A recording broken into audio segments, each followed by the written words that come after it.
Have you ever noticed how few people seem to thrive past the age of 80? Reaching 80 is a milestone worth celebrating, but continuing to live well after that? That takes more than good genes or a bit of luck. It takes awareness, daily choices, and a little bit of stubbornness to protect what matters most. See, there are a few powerful, yet mostly invisible forces that begin working against the body and mind as we grow older. Most folks don't even realize they're being affected until it's too late. In this video, we're going to dig deep into the real reasons most people struggle to live well after 80. Not just survive, but live with strength, clarity, and purpose. These reasons aren't guesswork. They're backed by medical research and years of firsthand stories from older adults who've been there. Stick around till the end, because the fourth and final reason might be the most overlooked, and it could change how you approach your own aging or help someone you love. Let's get into it. Reason 1. Chronic, silent inflammation. The first reason people struggle past 80 isn't something you feel at first. It doesn't come with a fever, and it won't show up on your skin like a rash. But it's slowly burning inside, day after day. Doctors call it chronic inflammation, and when it sticks around long-term, they sometimes refer to it as inflammaging. That's right, aging driven by inflammation. See, when we're young, inflammation helps protect us. You scrape your knee, and the swelling and redness? That's your body sending healing cells to the area. But over time, things change. Poor diet, high stress, too little sleep, too much sitting, and toxins in the environment all build up. They create low-grade inflammation throughout the body that never really shuts off. And when your immune system is always in this half-alert state, it wears down your organs, your joints, even your brain. The worst part? You might not notice anything wrong. Maybe you're just a little more tired than usual. Or you forget names more often. Or your knees feel a little itchier than they used to. These might sound like normal signs of aging, but sometimes they're actually signs of inflammation running the show behind the scenes. Let me tell you about Mary. She was 85, didn't smoke, walked every day, ate what she thought was pretty healthy, and didn't have any major illnesses. But she was often foggy, stiff, and more tired than she used to be.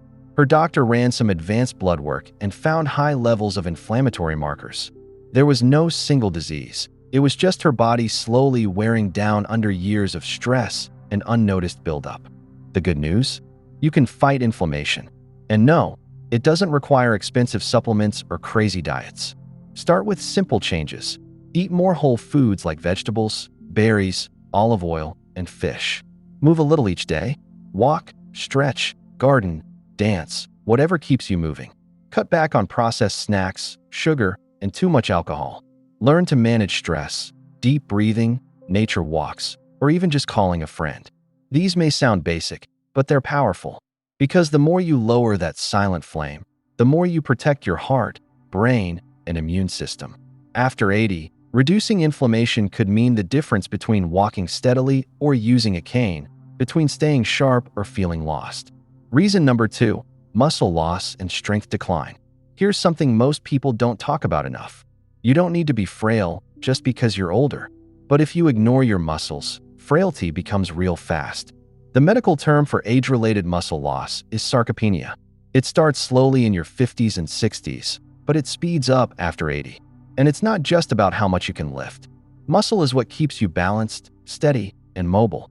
It helps you get out of chairs, carry groceries, and yes, avoid dangerous falls. You don't lose it all at once. It begins with little things. Maybe stairs feel steeper. Maybe you have to sit down to put on socks. Maybe carrying a laundry basket feels harder than it used to. And before long, that subtle decline becomes a major one. Take Harold. He was 83, mentally sharp, socially active, and still driving. But over the past year, he stopped walking to the mailbox, started skipping church because the steps were a hassle. Then one day, he slipped in the kitchen, broke his wrist, and was stuck in bed for a week. That one injury snowballed. Less movement meant more muscle loss. More weakness meant more falls. Within months, Harold, who had been fully independent, needed a walker and daily help just to function. But here's the truth. Muscle loss isn't inevitable. You can slow it down. In some cases, even reverse it. Move regularly. It doesn't have to be intense. Walking counts. Chair exercises count. Light resistance bands, or even small dumbbells make a big difference when done consistently. Get enough protein in your diet. Older adults often don't eat enough to support muscle repair. Don't skip meals, and don't live on toast and tea. Stretch, stay mobile, and keep challenging your body in small ways. You're not training for the Olympics. You're training to stay independent. You're fighting for the freedom to live your life without depending on someone else for the basics. And here's the secret. Consistency beats intensity. You don't need to go hard. You just need to keep going. Number 3, sleep disruption and brain drain. As we age, sleep patterns naturally shift. But the changes aren't always harmless. Many older adults find it harder to fall asleep, harder to stay asleep, and harder to wake up feeling rested. And that has real consequences. Sleep isn't just downtime. It's repair time. It's when your brain clears out waste and resets your memory centers. It's when your immune system resets, your hormones regulate, and your body rebuilds strength. Most people assume bad sleep is just something that comes with age. But poor sleep isn't something you should just accept, especially after 80. When your sleep becomes shallow or broken, the body doesn't get to finish the work it's supposed to do overnight. That includes repairing muscle, cleaning up cellular waste, balancing blood sugar, and refreshing your mind. Think about it like this. If your body is a home, sleep is when the cleaning crew comes through. If the crew is constantly interrupted or doesn't show up at all, the mess builds up. And when that happens, you start to feel it. You're groggy during the day. You forget things more often. You feel irritable, maybe even a little down. But it's deeper than mood. It's tied to how the brain is actually functioning. Let me introduce you to Doris. She was 87 and started forgetting little things. Names, where she put her keys, appointments. Her family was worried she might be developing dementia, but a specialist asked her about her sleep, and it turned out she was waking up 5 or 6 times a night and never getting into deep rest. After making some simple changes, cutting back on caffeine, getting sunlight early in the day, and sticking to a bedtime, her clarity improved dramatically. Poor sleep can also weaken your immune system. That's why some older adults catch colds or infections more easily. The body can't defend itself if it's exhausted. And let's not forget balance. Sleep affects how steady you are on your feet. One bad night of rest can increase your risk of falling the next day. So what can you do? Start with the basics. Create a nighttime routine. Go to bed and wake up at the same time, even on weekends. Keep your bedroom dark, cool, and quiet. Avoid screens an hour before bed. Try stretching or deep breathing to help your body relax. Even gentle music or white noise can help some people drift off. If you nap, keep it short, 20 to 30 minutes max, and do it earlier in the day. Avoid large meals or heavy drinks before bedtime, and limit alcohol, which can make sleep lighter and more fragmented. Getting better sleep doesn't mean sleeping longer. It means sleeping deeper. And that depth can make all the difference when it comes to energy, memory, and resilience. Reason number 4, loneliness and loss of daily purpose. Now here's one of the most silent and underestimated threats to health after 80, loneliness. And we're not just talking about being alone. You can be surrounded by people and still feel isolated. What really matters is connection, feeling seen, heard, and needed. The truth is, as people age, their world often gets smaller. Friends pass away. Family lives far away. Physical changes make it harder to get out and engage. And slowly, the days become quieter, more routine, and often more lonely. Let's take Bill. He was 88, retired for years, lived alone, and kept a neat, quiet life. But he told his doctor that some days, he didn't speak to anyone. Not a single conversation. And the hardest part? He didn't feel needed anymore. Not by work, not by friends, not by family. That feeling of being invisible started wearing him down. And that's not just emotional. Chronic loneliness triggers stress in the body. It increases inflammation. It raises blood pressure. It weakens the immune system. It even increases the risk of heart disease, depression, cognitive decline, and yes, early death. The science is clear. Feeling connected and having a reason to get out of bed in the morning is as important as any medication you take. We are hardwired for purpose. But purpose doesn't need to be big. It's not about starting a company or writing a book, unless that's your thing. It's about meaning, routine, a sense that what you do today matters, even in a small way. It could be feeding birds every morning, calling a friend once a week, writing notes to grandchildren, helping a neighbor with groceries, watering your plants, attending a weekly church group, or volunteering at the library. What matters is that it makes you feel useful, involved, and alive. Even if mobility is limited, technology can help. A phone call, a video chat, a short message. Social connection doesn't have to be in person to be powerful. The act of reaching out, of being seen and seeing others, changes brain chemistry. It strengthens emotional resilience and gives the immune system a lift. If you're over 80 or know someone who is, ask this: what brings you joy right now? What gives your day a little meaning? That might be the single most important question you ask all week. And remember, solitude and loneliness are not the same. Solitude can be peaceful, but loneliness, feeling forgotten or unneeded, can damage your health in ways few people understand until it's already taken a toll.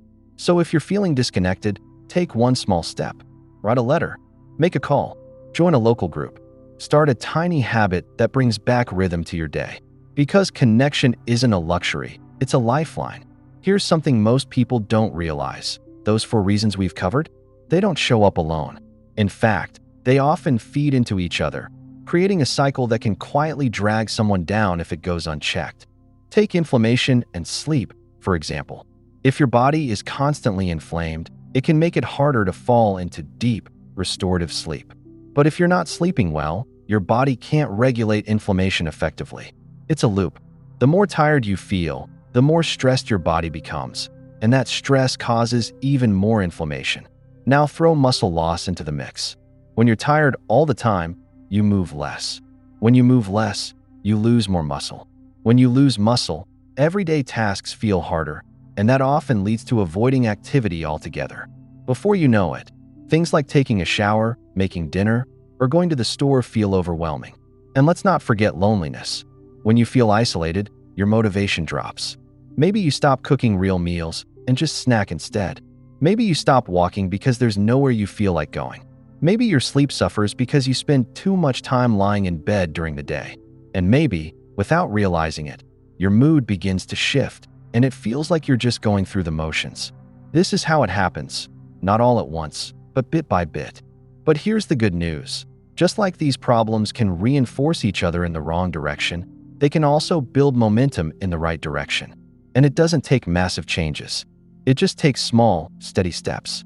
Let's break this down into real life, doable actions that can help you or someone you care about reclaim strength, energy, and joy after 80. Step 1. Start your morning with movement and light. Before you reach for the coffee or the remote, open a curtain. Let natural light hit your face. Light tells your brain it's time to wake up and resets your internal clock. If you can, take a walk, just 5 or 10 minutes. It wakes up your body, stimulates circulation, and helps you sleep better at night. If walking isn't easy, even gentle stretches by a window can make a difference. Step 2. Build strength in tiny moments. You don't need a gym. You don't even need equipment. Start with the muscles you use every day. Can you stand up from your chair 5 times without using your hands? That's a great beginning. Can you hold onto the counter and do 5 slow squats or heel raises? That builds strength. Keep light weights near your TV chair and do some slow arm curls while watching a show. Little efforts add up. Step 3. Eat with purpose. After 80, your body becomes less efficient at using protein. So even if your appetite is smaller, your protein needs stay the same or increase. Try to include a source of protein at every meal. Eggs, Greek yogurt, beans, fish, chicken, tofu, cottage cheese, whatever works for you. Don't skip meals. Don't settle for crackers and coffee. Every bite is a chance to give your body the tools it needs to stay strong. And don't forget the color on your plate. Leafy greens, berries, squash, tomatoes. All these colorful foods are rich in antioxidants that help lower inflammation. Think simple. Think fresh. Think balanced. Step 4. Set a reason to get up tomorrow. This one's more emotional, but it matters just as much. Before you go to bed, ask yourself, what do I want to do tomorrow? It doesn't have to be a chore. It could be something small, a phone call to a cousin, checking in on a neighbor, watering your plants, or writing in a journal. Humans need purpose. We need direction, even in small ways. When you give your day a reason, your mood lifts, your energy follows, and you're more likely to stay engaged in life. Step 5. Protect your sleep like it's medicine. Because it is. Set a consistent bedtime. Make your bedroom a calm, screen-free zone. Avoid heavy meals late in the evening. Try a relaxing bedtime routine, a warm shower, quiet music, a little reading. If you wake up often at night, don't just accept it as normal. Talk to your doctor. There may be small tweaks, like adjusting your fluid intake or reviewing medications, that can help you sleep more deeply. Step 6. Reach out, even if it's just a little. If you've been feeling disconnected, you're not alone. But you don't have to stay that way. Make one call. Send one message. Join one group. Even just being in the same room as others, like a library or coffee shop, can lift your spirit. Connection doesn't always mean long conversations. Sometimes just sharing space is enough to feel human again. If you're not sure where to start, ask someone younger to help set you up with technology, a video call, a simple texting app. Learning something new can be frustrating at first, but it opens the door to staying involved. We've covered a lot in this video, and maybe some of it felt familiar. Maybe you recognize signs in yourself or in someone you love. That's okay. The goal here isn't to overwhelm you. It's to wake you up. Not with fear, but with clarity. Living past 80 is a gift. But too often, people get there unprepared for what comes next. Not because they didn't care, but because no one ever told them what to expect. Silent inflammation that eats away at strength. Muscle loss that sneaks in little by little. Sleep that stops repairing the body. And loneliness that drains the spirit. These things don't come all at once. They build up slowly, quietly, and by the time they show themselves, they've already been at work for years. But here's the good news. You're not powerless. You're not stuck. And you're not too late. Your body, even at 80, 85, 90, still wants to heal. It still responds to movement, to better food, to better rest. Your brain still wants connection, stimulation, and joy. And your soul? It still wants purpose. So the question is, what will you do with that knowledge? Let's build a plan. Nothing fancy. Just 7 days. 1 week. Something you can start today, no matter your age, no matter your condition. A simple routine that helps you protect what matters most. Day 1. Light, movement, and a check-in. Start your day by opening the curtains. Let the sunlight touch your face. Move your body. Walk, stretch, or do light exercises. And check in with yourself. How do you feel today? What's your energy like? What would make you feel even 5% better? Write it down. Keep a small notebook. Tracking helps you stay aware. Day 2. Focus on food. Look at what you're eating. Can you add more protein today? An egg at breakfast, a piece of chicken or tofu at lunch, some beans or yogurt at dinner. Try to include at least one colorful fruit or veggie at every meal. Swap out something processed for something whole. Remember, every bite either builds you up or breaks you down. Day 3. Strength matters. Spend 10 minutes today working your muscles. You don't need weights. Use your body. Stand up and sit down from a chair. Do calf raises at the kitchen counter. Lift a can of soup over your head 5 times in each arm. Feel your muscles working, even just a little. This isn't about looking strong. It's about being strong enough to live freely. Day 4. Connect with someone.